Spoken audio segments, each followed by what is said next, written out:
Lauren, it really is hard to imagine just what this 14-year-old boy is going through tonight. Allison and Rob, school officials say the suspect is not a student here. In fact, they're still trying to figure out just how he got into this building. Taft High School is about a 5-minute walk from here. And St. Florian is the third Catholic school granted a reprieve by the Archdiocese. He says his bionic arm looks cool, but it's not a toy. Well, Lauren, it really is hard to imagine just what this 14-year-old boy is going through tonight. Now, he was at home babysitting his two brothers when that fire started. He says he did everything possible to try and save that 3-year-old's life. I tried to go back in there and get him. I didn't know what room he was in. He wanted to save both of his little brothers, but couldn't. It was a lot of smoke. It was all in the back. Friday night, a fast-moving fire swept through 14-year-old Dante Benneman's first-floor apartment.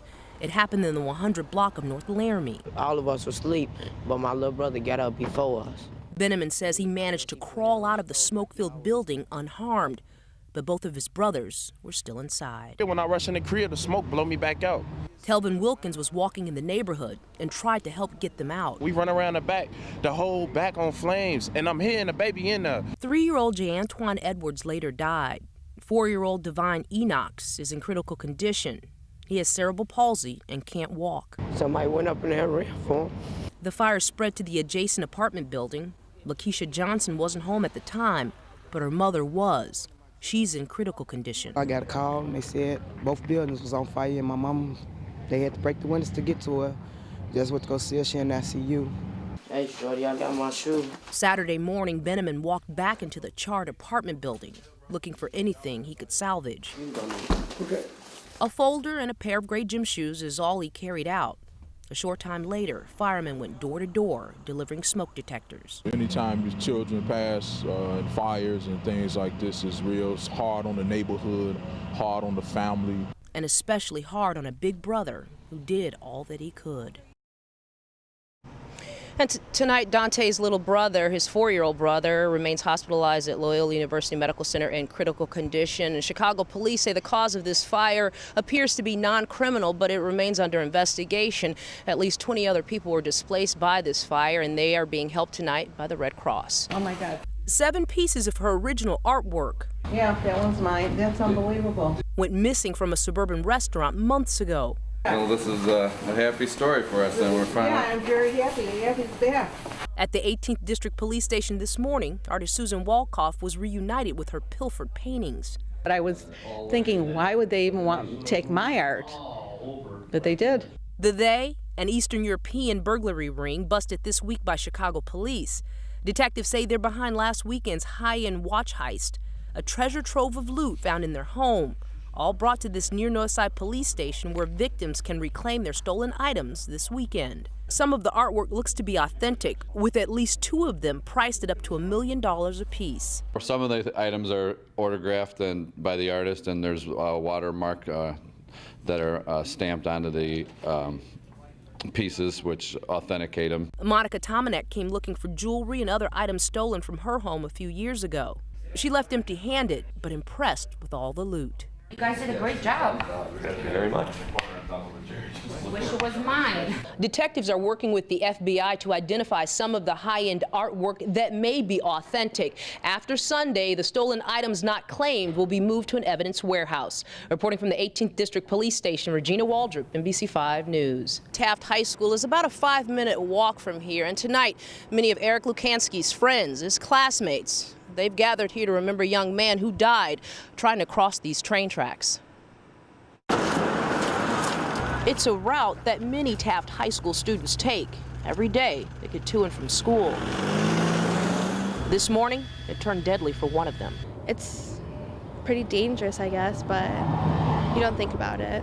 17-year-old Eric Lukansky was trying to cross the tracks at Avondale and Bryn Mawr Avenues when he was struck and killed by a Union Pacific Northwest Line train.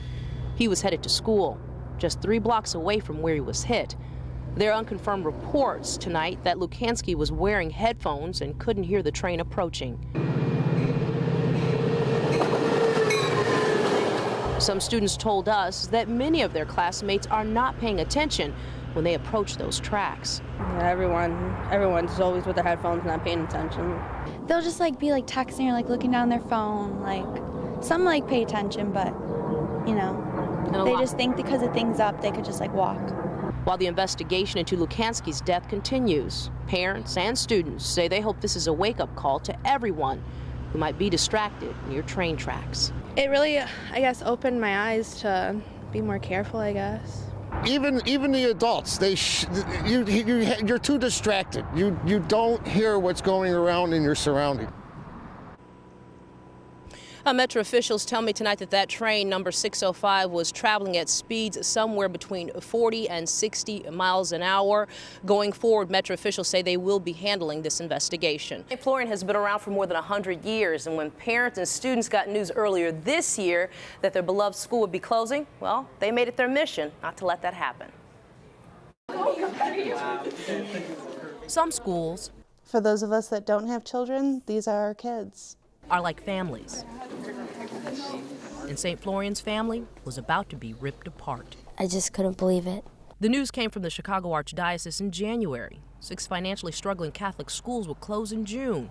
St. Florian was on that list. It was hard news to hear. Some thought it was a done deal. I honestly thought that the decision had been made. The parents here especially have been working really hard on building enrollment and marketing the school and fundraising, but it just wasn't coming.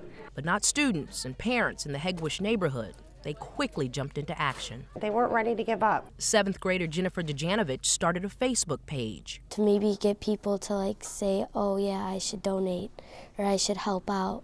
The community rallied and raised more than $100,000 in 1 month. And what they did, it was a very humbling and extraordinary experience. Last week, they got some good news from the Archdiocese. There was a phone call on Wednesday and then got an email confirming it all. And I'll tell you, it was hard to wait for that email. All day we had calls coming in. It's often said that it takes a village to raise a child, but it also takes a village to keep a school open. Just don't give up and just keep trying, because it can happen and you can save your school.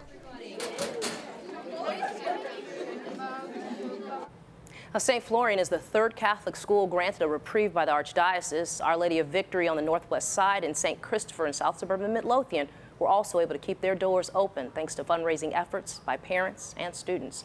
Rob and Allison, back to you.